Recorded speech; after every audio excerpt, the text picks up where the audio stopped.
I think what's important to acknowledge here too, there are a couple things I want to say is that, number one, Lance is being stripped of the 7 Tour de France titles. Those were not reassigned to anybody because, well, why not? Well, because the admission of the other cyclists that they were doing the same thing.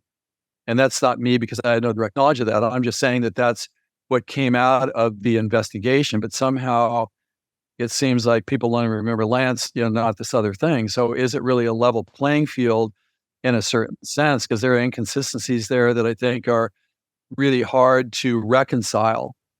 And the other side of this as well is the distribution of consequence that those that did have the admission about needs to be kind of looked at and evaluated as well. And that's about as much as I want to say about that side of it.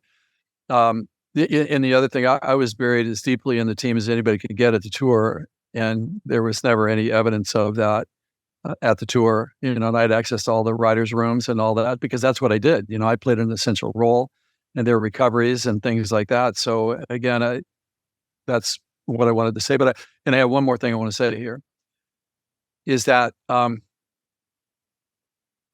some people look at Lance as a devil and a demon, and some people look at him as a god and a deity, and it's like, me, Jeff, I never looked at him as either. I looked at him as human, is what I did. And the amount of time that we spent together, hundreds and hundreds and hundreds of hours on the table, talking and working. And here's what I do know is that if we expect to learn our life lessons from a perfect individual, then don't plan on learning anything from anybody. And it's our loss because we turned our back on something that could have been extraordinarily helpful to us by ignoring the good stuff. Because Lance did a lot of really good stuff for people. He honored his ability on a bike. He had leadership ability. He did the Armstrong Foundation, and I just feel at a certain point in time that the value of this in its own way, people have their own opinions. But for me, this is a case study in the human condition, quite honestly. The ability to cast the first stone, should we say, our ability for redemption. There are certain things that we all do that we see at the time may seem like a good idea. In this case, it wasn't a single opinion. It was done in a mass way within the peloton itself and beyond. So it gets complicated. And so all I want to say is with this is that, we as humans, being a human is messy just because we're kind of a dual nature. We have a survival side to us. We have an aspirational side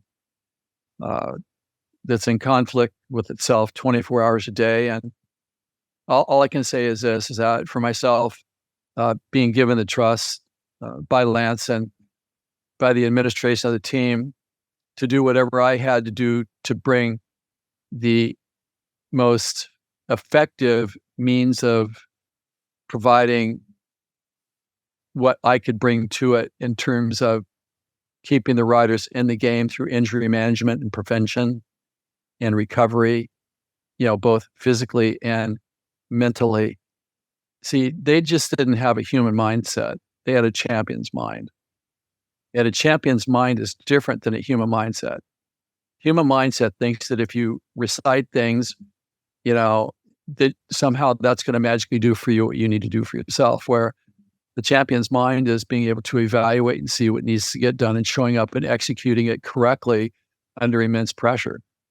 That two completely different things there. And to have been extended that privilege, for 7 years to do that, it was, in my opinion, it's a bit unheard of in sport because a lot of times there are certain barriers that are difficult to penetrate through institutional. Because I could tell you this, is that one of the reasons why the team was really successful is that we weren't handcuffed to our traditions and our histories, but we expansively looked at the opportunities coming in the next tour. We looked at the route, we knew the team personnel, and we adjusted. We found new innovations that we brought to the game. So again, I think that that's a kind of a typical way of creating things that are kind of leading edge, should I say, and to have had that privilege and opportunity. There's nothing more that anybody could have asked for, like in my position, to be able to do that.